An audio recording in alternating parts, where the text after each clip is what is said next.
आमीन, हालेलुया। एक अच्छे पिता का अच्छा बेटा है, वो हर बात परमेश्वर की आज्ञा को मानता है, हर बात प्रभु के वचन पे चलता है, कोई भी बात अपनी मर्जी से नहीं बोलता, कोई भी बात अपनी मर्जी से नहीं कहता है। जो बात बोलना है पिता से बोलता है, जो कहना है पिता से कहता है, और इसलिए ध्यान से सुनो, वो जिंदा है। आमीन, हालेलुया। और लिखा है दूसरे आयत में, नीति वचन 7 का 2, मेरी आज्ञाओं को मान, इससे तू जीवित रहेगा, और मेरी शिक्षा को अपनी आंखों की पुतली जान।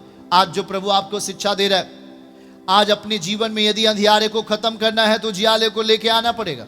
वो उजियाला यीशु मसीह है। मेरे प्रियो, आप जब कोई बुरा काम करने लगोगे तो यीशु मसीह आपका हाथ नहीं पकड़ेगा। जरा ध्यान से सुनिएगा।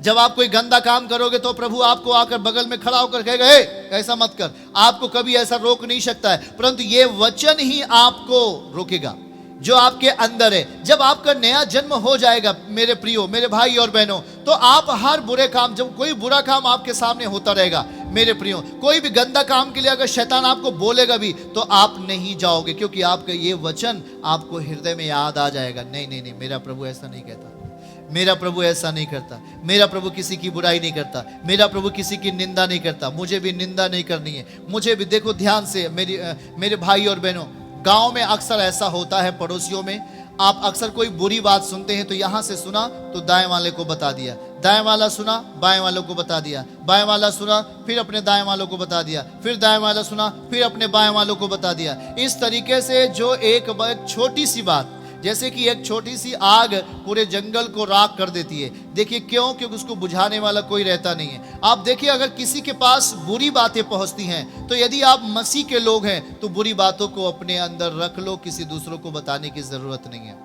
ऐसा बाइबल बताता है, प्रभु का वचन कहता है। कोई बुरे शब्द आप सुनो किसी के प्रति, अगर कोई प्रति लांछन है, किसी को बदनामी के शब्द है, किसी को फंसाने का शब्द है, किसी के निंदा के शब्द है, यदि आपके पास कोई बोलता है तो आपको उस बात को दूसरों से नहीं बताना है, परंतु हम ये कहेंगे, हे प्रभु ये जो भी मामला हो ये खत्म हो जाए, और आप उस बात को स्वयं देखो, उस बात को स्वयं उसके लिए प्रार्थना करो और स्वयं मिलकर के उस काम को खत्म करो। हालेलुया। मेरे प्रियो, किसी भी बुरी बात को फैलाना आपके लिए घातक होगा। जब आप बुरी बात को फैलाओगे तो जिस तरीके से एक बुरा आत्मा पहले खुद को घात किया, अपने आप को पत्थरों से घायल करता रहा, अपने आप को चिल्लाता रहा, उसके जीवन में शांति नहीं रही, क्योंकि उसके अंदर अंधकार था। जब आपके बीच में अंधकार आता, अंधकार केवल दुष्ट आत्मा ही नहीं है, अंधकार ये भी है बुराइयां, किसी की भाई की बुराई करना, किसी की बहन की बुराई करना, किसी के माता पिता की बुराई करना,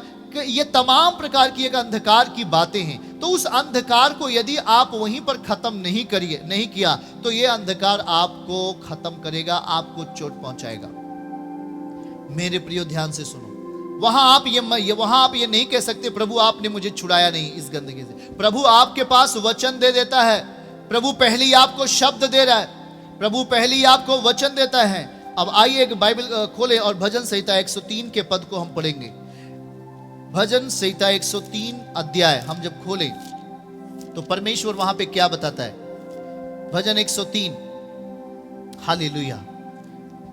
भजन 101 और उसके चौथे पद को हम पढ़ेंगे। टेढ़ा स्वभाव मुझसे दूर रहेगा, मैं बुराई को जानूंगा भी नहीं। हालेलुया। क्या बोलते हैं दाऊद? देखिएगा परमेश्वर से क्या आप प्रार्थना करके क्या बोल रहा है, धन्यवाद के भजन गाकर क्या बोल रहा है। टेढ़ा स्वभाव मुझसे दूर रहेगा। आप में टेढ़ा स्वभाव है क्या? उसे आज ही दूर करना है, नहीं तो वो आपको घात करेगा। जैसे वो पत्थर से अपने आप को घात करता था और खुद चिल्लाता था और वो खुद मर रहा था, वैसे आप में होगा। टेढ़ा स्वभाव आपसे आज से दूर रहे, और मैं बुराई को जानूंगा भी नहीं। बुराई आपके निकट आएगी, ऐसा नहीं है कि बुराई आपके निकट नहीं आएगी, बुराई आपके समीप आएगी, पर उस बुराई को खत्म करना कैसे? बुराई यदि अंदर आ जाती है तो उसे यीशु मसीह के नाम में खत्म कर देना है, उसे किसी दूसरे के पास नहीं पहुंचाना है। भलाई की बात पहुंचाओ, भलाई की बात जितना हो सकता है, सुसमाचार की बात जितना हो सकता है उतना रात दिन फैलाओ, परंतु बुरी बातों को फैलाने का मतलब है आपको घात होना, आप जब बुरी बात को फैलाते हैं तो आप घात होंगे। जिस तरीके से उस गिरासेनियों के देश में रहने वाले व्यक्ति के अंदर अंधकार था, तो अंधकार उसे ही घात पहले कर रहा है, वो अपने आप को घात कर रहा है और चिल्ला रहा है, तो अंधकार पहले उसे ही तोड़ रहा है। उसे तोड़ेगा फिर दूसरों को तोड़ेगा, परंतु पहले किसे तोड़ेगा? जिसके अंदर अंधकार है। तो मेरे भाई बहनों, जरा ध्यान से समझिए, यदि आप मसीही जीवन जीना चाहते हैं तो यदि आपके अंदर टेढ़ा स्वभाव है तो वहीं पर आज खत्म करिए। यदि आपके अंदर बुराई है तो आज ही खत्म करिए। उसको दूसरे व्यक्ति को नहीं बताना है, उसे दूसरे मेंबर्स को नहीं बताना है, दूसरे परिवार के सदस्य को नहीं बताना है, गांव के किसी आदमी को नहीं बताना है। यदि आप बुराई सुनकर बुराई को बताओगे तो वो बुराई पहले आपको घात करेगी। जैसे वो व्यक्ति अपने आप को पत्थरों से घायल करता था और वो चिल्ला रहा था, लगातार चिल्ला रहा था। क्यों चिल्ला रहा था? क्योंकि उसके अंदर अंधकार था। जिसके अंदर अंधकार रहता है पहले उसे ही घात करता है, उसके बॉडी को खत्म करता है, उसे मारना चाहता है वो। मेरे प्रियो, मेरे पास मौका है। हाथ उठा के बोलो, मेरे पास एक मौका है। और ये को 5वीं आयत क्या कहता है? भजन 101 का 5वीं आयत, जो छिपकर अपने पड़ोसी की चुगली खाए। आप बाइबल खोल लीजिए। जो छिपकर अपने पड़ोसी की चुगली खाए उसका मैं सत्यानाश करूंगा, और जिसकी आंखें चढ़ी हों, जिसका मन घमंडी है, उसकी मैं ना सहूंगा। मेरे प्रियो, आप नम्र बनते जाइए। नम्रता में ही उसकी सामर्थ्य प्रकट होती है। आमीन बोलिए। यीशु की सामर्थ्य नम्रता में सिद्ध होती है, नम्रता में ही प्रकट होती है। देखिएगा, जो छिपकर अपने पड़ोसी की चुगली खाता है उसका मैं सत्यानाश करूंगा, प्रभु बोलता है। और जिसकी आंखें चढ़ी हों, जिसका मन घमंडी है, उसकी मैं ना सहूंगा। तो प्रभु नहीं सहता है। आप उसका प्रतिफल बहुत बुरा पाते हैं। आपके जीवन में तमाम झगड़े हो जाते हैं, मुकदमे हो जाते हैं जब ये चीजें आपके अंदर होती हैं। आज से अपनी पड़ोसी की चुगली नहीं करना। आज से यदि आपकी आंखें घमंड में हैं, यदि आप घमंडी स्वभाव में जी रहे, तो आज मसीह के साथ नम्र हो जाना है। उसके बाद 6वीं आयत, मेरी आंखें, देखिए प्रभु की आंखें किस पर लगी रहेंगी? मेरी आंखें देश के विश्वास योग्य लोगों पर लगी रहेंगी कि वे मेरे संग रहें, और जो खरे मार्ग पर चलता है वही मेरा टहलुआ होगा। खरे मार्ग पर चलने वाला व्यक्ति बुराई को सुनकर बुराई नहीं करता। जो खरा है, ध्यान से सुनेगा, वो टेढ़ा स्वभाव उसके अंदर नहीं रहता है। वो छिपकर अपने पड़ोसी की चुगली नहीं करता है। और जो विश्वास योग्य व्यक्ति होता है खुदा के प्रति, वो किसी की बुराई नहीं करता है। और ध्यान से 7वां वचन, जो छल करता है वो मेरे घर के भीतर ना रहने पाएगा। जो झूठ बोलता है वो मेरे सामने बना ना रहेगा। जरा ध्यान से समझिए भाई। और यही तो महत्वपूर्ण बात है। आप पाप में थे, प्रभु ने आपको बुला लिया, आप चंगे हो गए, छुटकारा पा गए, पर इन चीजों को अपने साथ नहीं रखना है। ये एक संसार की सबसे विषैले जहर है, ये संसार की सबसे घातक जहर है। छल, जो छल करता है वह मेरे घर के भीतर रहने ना पाएगा। आप छल कर रहे हैं, किसी को फंसा रहे हैं, आप परमेश्वर के घर में नहीं रहने पाएंगे। जब आप प्रभु के घर में नहीं होंगे तो किसके घर में होंगे? आपके सामने उत्तर है। ये व्यक्ति अभी देखा, गिरासेनियों वाला किसके घर में था? अब ये पूरी तरीके से शैतान के घर में है। दुष्ट आत्मा ने पूरा कब्जा एकदम कर लिया है। मेरे प्रियो, जो छल करता है वो मेरे घर के भीतर ना रहने पाएगा। जो झूठ बोलता है वो मेरे सामने बना ना रहेगा। मेरे प्रियो, आज झूठ और छल और निंदा, घमंड से चढ़ी हुई आंखें, टेढ़ा स्वभाव और बुराई, ये आपके जीवन से दूर रहे आज के बाद। मेरे प्रियो, इसको छोड़ने में थोड़ा दिक्कत तो होती है, लेकिन जैसे से आप नया जन्म पा जाएंगे सब कुछ अच्छा हो जाएगा। आमीन। प्रभु अपना बल आपको देगा और आपको अलौकिकता में बदल देगा। आमीन। आप फिर संसार के स्वभाव में नहीं हो, अब आप आत्मा के स्वभाव में हो। अब आप दूसरों की भलाई करने वाले बन गए हो। अब आपके ऊपर किसकी नजर है? भजन 101 का 6वां पद, मेरी आंखें देश के विश्वास योग्य लोगों पर लगी रहेंगी कि वे मेरे संग रहें।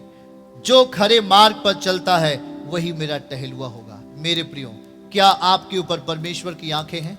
अपने मनों को जांच कर देखिए, क्या आपके अंदर यीशु है या आपके अंदर बुराई है?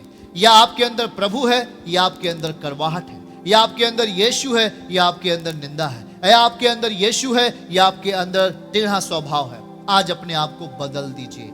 हालेलुया। हाथ उठा के बोलो, आज से मैं नए जीवन में चलूंगा। आज से मैं नए जीवन में चलूंगा। बोलो, आज से मैं अलौकिकता में चलूंगा। आज से मेरे अंदर टेढ़ा स्वभाव नहीं रहेगा। बोलो बोलो, आज से मेरे अंदर टेढ़ा स्वभाव नहीं रहेगा। बोलो बोलो, आज से मेरे अंदर छल की बातें नहीं रहेगा। बोलो, आज से मेरे अंदर झूठ की बातें नहीं रहेगा। आज से मेरे अंदर बुराई की बातें नहीं रहेगा। मैं आपका हूं। बोले, हे प्रभु मैं आपका हूं, आप मेरे अंदर हैं। मैं आपका हूं, आप मेरे हैं। Hallelujah hallelujah. मेरे प्रियो, परमेश्वर आपके जीवन को आशीषित करना चाहता है। तब देखिए, दुष्ट आत्मा आपके सामने घुटने टेकेगा, बीमारी आपके सामने घुटने टेकेगी और वो कहेगी मुझे पीड़ा ना दे।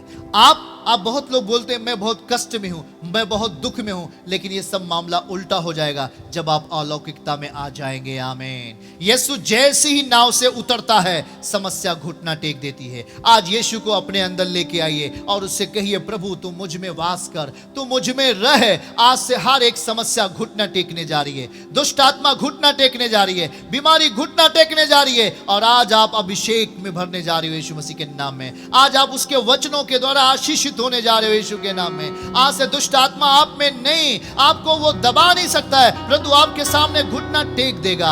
आप प्रभु के सामने घुटना टेकिए, शैतान आपके सामने घुटना टेकेगा।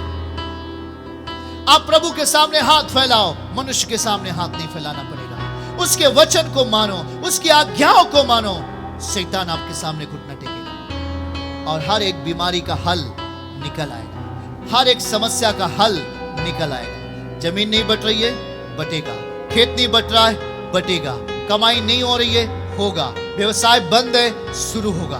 परिस्थितियां बदलेंगी, आनंद आएगा, शांति आएगा। आज से अपना जीवन आज्ञाकारिता और अधीनता में होकर चलो। परमेश्वर आपको आज से आशीषित करेगा। और जिस तरीके से यीशु उसके पास गया जो कभी यीशु को नहीं जानता था, प्रभु उसको छुड़ा लिया और उसके सामने दुष्ट आत्मा घुटना टेका, क्योंकि यीशु अलौकिक व्यक्ति है।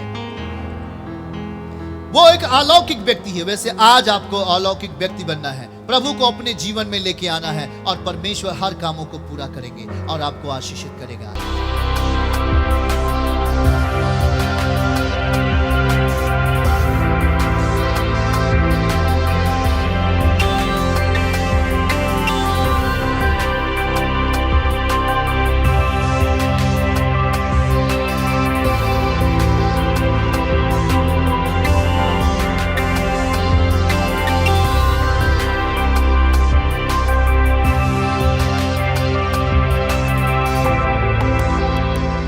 यीशु आश्रम मिनिस्ट्रीज की हर लेटेस्ट अपडेट को पाने के लिए हमारे YouTube चैनल को सब्सक्राइब करें और नोटिफिकेशन पाने के लिए बेल आइकन को जरूर दबाएं।